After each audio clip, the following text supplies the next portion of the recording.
In this second deleted level, which is an extended sequence of the sewers in Seattle, this comes on the heels of where Ellie goes into a building and she survives an attack by stalkers and gets thrown out of a window and gets swept away by the current. And then we cut this section that used to be there in the final game.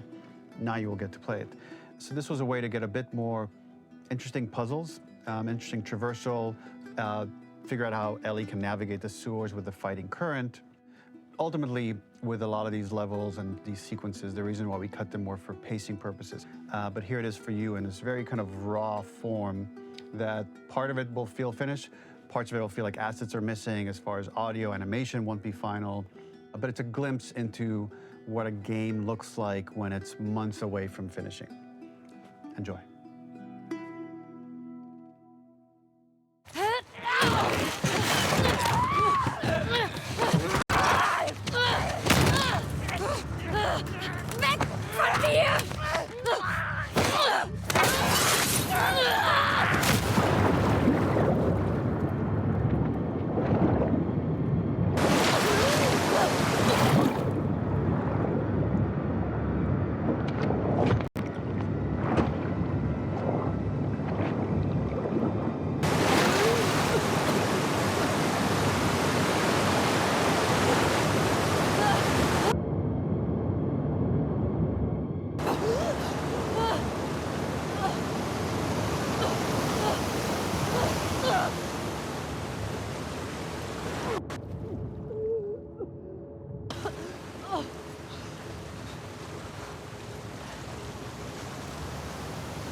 Okay.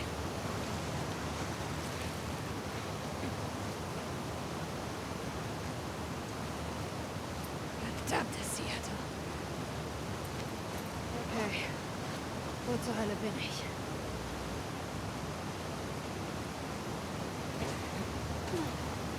The ladder acts as an immediate goal for the player, but being able to climb out is not going to be so easy.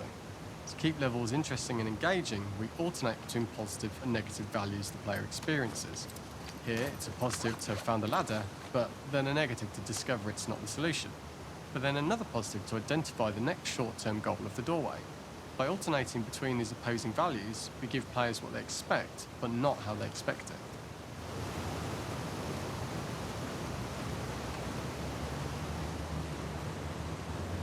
Boah. Das ein scheiß Witz sein?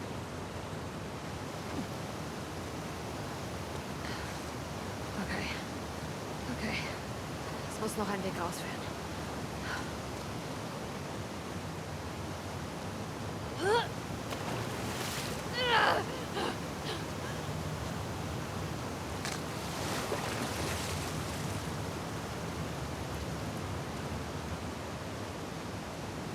This level, internally known as Find Nora, was quite long in duration as we had to make Ellie traverse a far distance to the opposite side of downtown Seattle.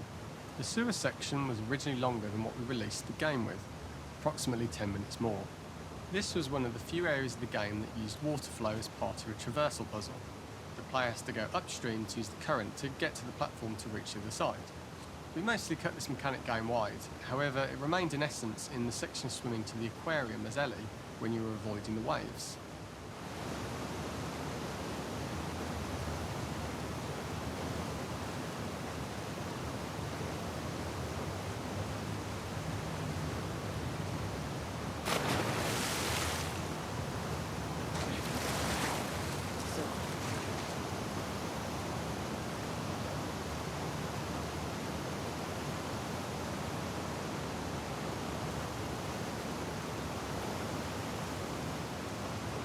When players reach the doorway and enter into the room, they're faced with a dead end. The real reason for this dead-end room is that on the reversal, when exiting back out of the doorway, players are faced with the route onwards. A pipe that they'd not been able to see when they were swept past it on the way in, and something that was hidden from view when on the side platforms. The intention here being that the only option is to go off the standard path in order to search for a way out. Was haben wir hier?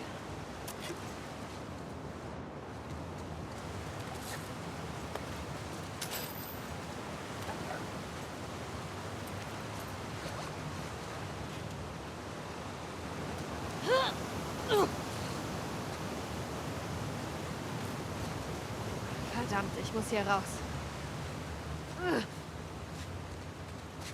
Throughout the rest of the level, we also used light to indicate to the player that they were heading in the right direction. At each turn, however, we blocked the direct route forward. Players would know that they just have to keep finding alternative paths, promoting those feelings of being desperate and trapped.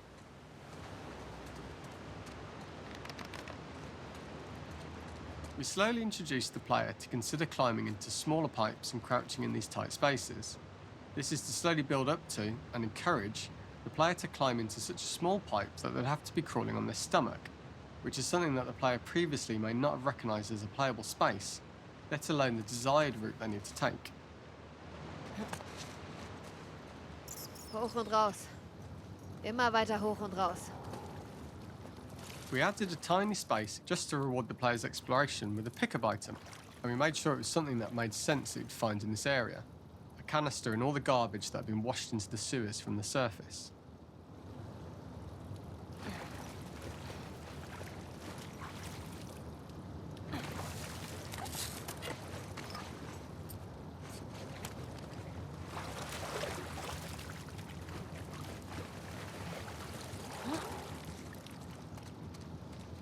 We loved the idea of making Ellie prone through a tiny, dirty pipe in order to get out, as it was a great opportunity to use our prone mechanic.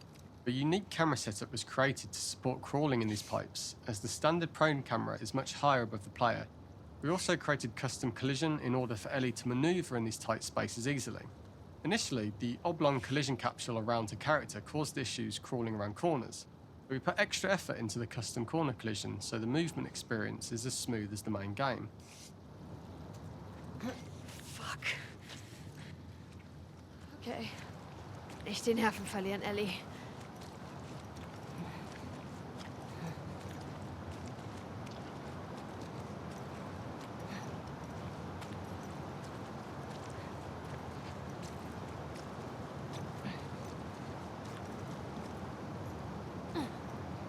In order for the player to feel cramped, claustrophobic and desperate, we'd been enforcing the traversal mechanics that allow for a tight environment which promote these feelings. We introduced the use of the squeeze through so that we can keep the player feeling enclosed and tight, but without repeating the same geometry. Here we change from low ceilings with wider walls to high ceilings and tight walls to change up the spatial pacing and keep the level from repeating itself.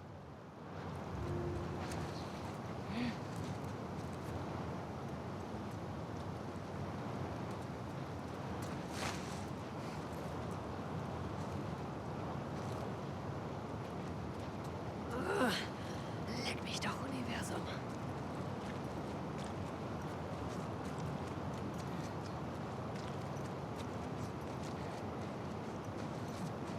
Das wäre echt ein beschissener Ort zum Sterben.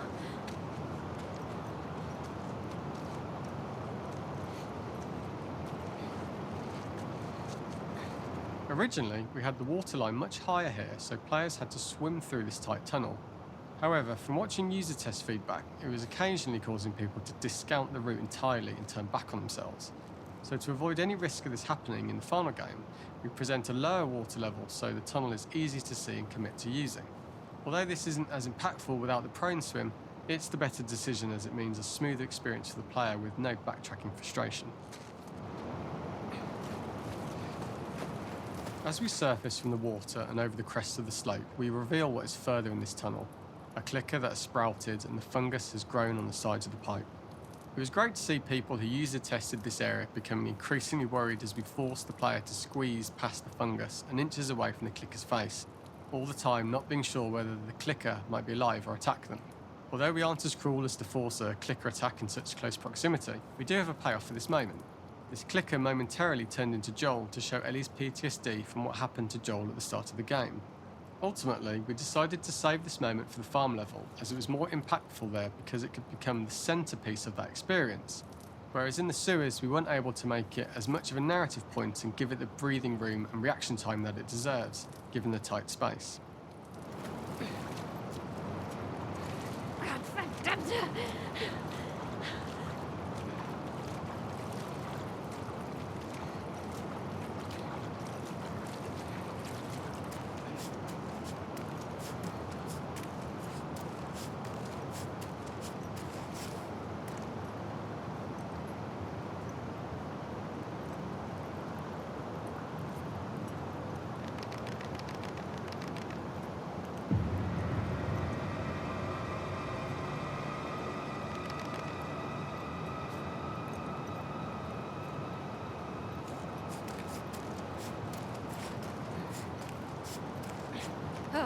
Scheiße.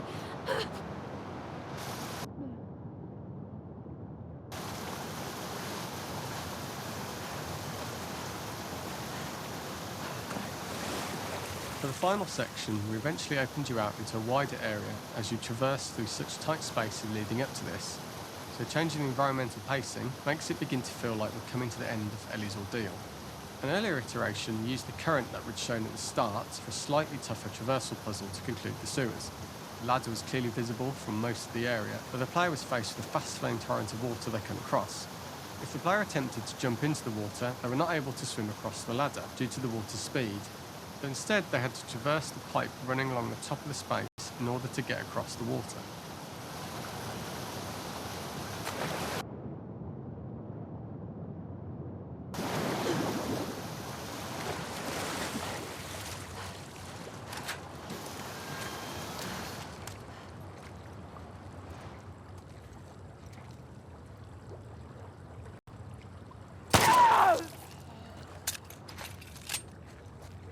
This is the first time we get to see stalkers that are embedded into the walls.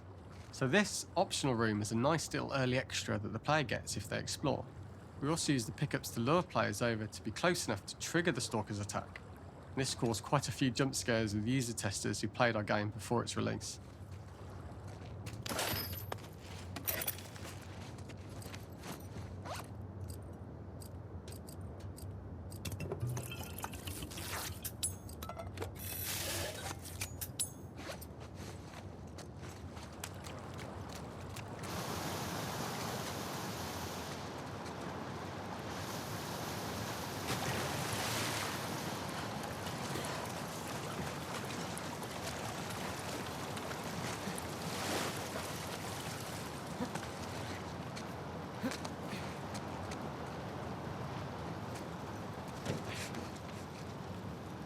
Using this pipe was retained in the iteration we shipped with, as it's the last of the extreme methods Ellie has to undergo in order to escape the sewers, and what she will go through in her pursuit of revenge.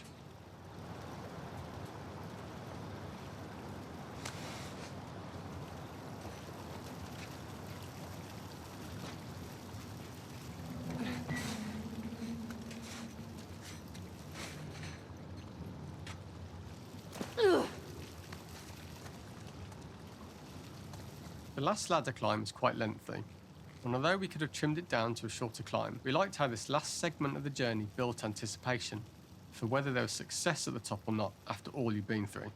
Ultimately, the ladder exits out into the subway station, which is how it connects in the final game. Ellie then has to find her way to the hospital from here, crossing paths with the scars for the first time.